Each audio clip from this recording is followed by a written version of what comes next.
Hello বন্ধুরা, মন্টি লাইফস্টাইলে তোমাদের সকলকে স্বাগত জানাই। আবারও নিয়ে চলে এলাম একটা নতুন রান্নার ভিডিও, দেখতে থাকো।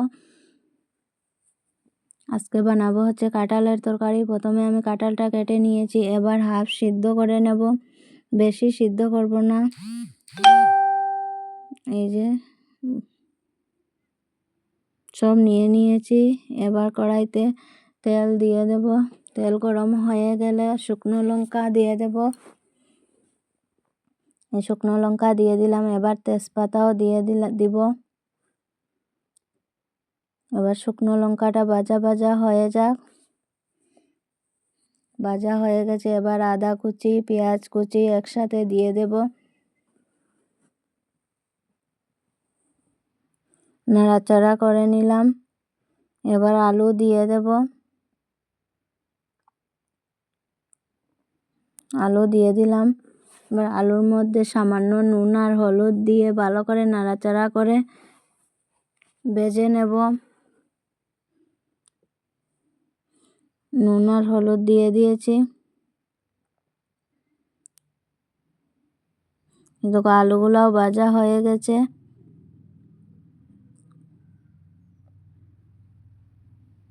এবার মশলা দিয়ে দিব। প্রথমে দিয়ে দিলাম হলুদ, প্রথমে দিয়ে দিলাম লবণ, জিরা, হলুদ, শুকনো লঙ্কার গুঁড়ো দিলাম। এবার সামান্য জল দেব যাতে মশলাটা না পুড়ে। মশলা দিয়ে তারপর দেখো ভালো করে নাড়াচাড়া করে নিলাম। এবার দিয়ে দেব রসুন, পেঁয়াজ। পেঁয়াজ আগে দেইনি, কারণ পেঁয়াজটা বেশি সিদ্ধ হয়ে যাবে, একদম গলে যাবে। এবার ঢাকা দিয়ে দিলাম কিছুক্ষণের জন্য। ও ঢাকনা খুলে এবার নাড়াচাড়া করে নেব।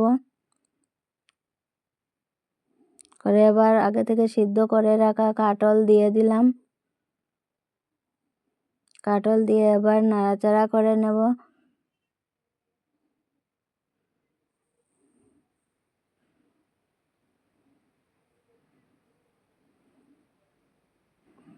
এবার কিছুক্ষণের জন্য ঢাকা দিয়ে দিলাম।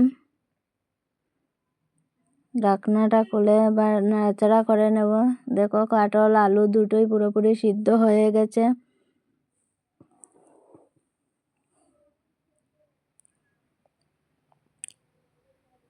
এভাবে কাঁঠাল তরকারি বানিয়ে খেলে খুব টেস্টি হয় খেতে। এই যে দেখো পুরো কাঁঠাল এবং আলু দুটোই সিদ্ধ হয়ে গেছে। এবার জল দিয়ে দেব, বেশি দেব না। জলটা দিয়ে নাড়াচাড়া করে